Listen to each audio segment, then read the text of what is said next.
So the next one, thyroid, we see this all the time. It's a theme with the couples we work with. Again, we're specializing with low AMH, high FSH, premature ovarian insufficiency, and diminished ovarian reserve. Hypothyroidism, either so subclinical thyroid issues, so not necessarily the thyroid, but the liver or the gut, there could be an issue. The hypothyroidism, so and perhaps even being told that your TSH is normal, but not looking at the full panel. And then either we're seeing more Hashimoto's rather than Graves', but you could have hyperthyroidism. So either those three things: subclinical, hypothyroidism, or hyper. We don't really see a lot of hyper, do we? Not very often. No. Yeah. And then Hashimoto's. And so in this case, affecting the luteal phase. Can we talk about that a bit? Yeah. Well, so our thyroid controls our metabolism.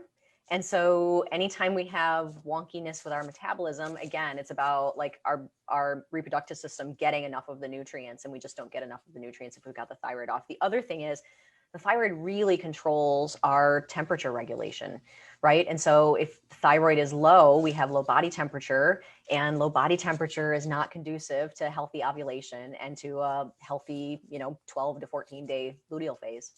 Yes. And so we see this all the time.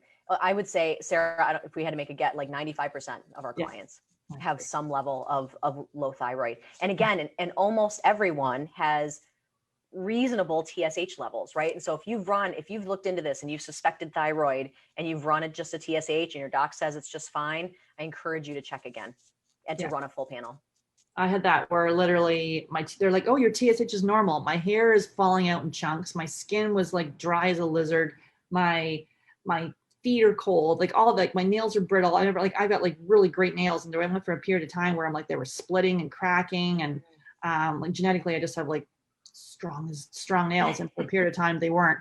So my thyroid was, I think the TSH was at a 3.5, but for conventional standpoint, that's normal until it hits a 5.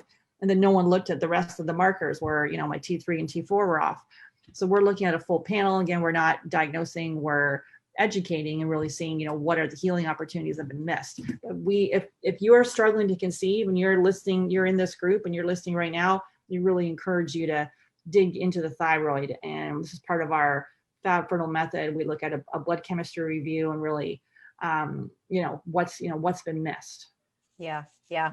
And if you know your numbers, if you've done a TSH and it's not somewhere between a 1 and a 2, then it suggests that something is out of balance, and not necessarily right. Again, so we're not diagnosing, but it's a situation where it's not like you're in danger, right? But it's something is out of balance, and there's absolutely something we can do with diet or sleep or exercise or hormones or whatever to help support that. Mm-hmm.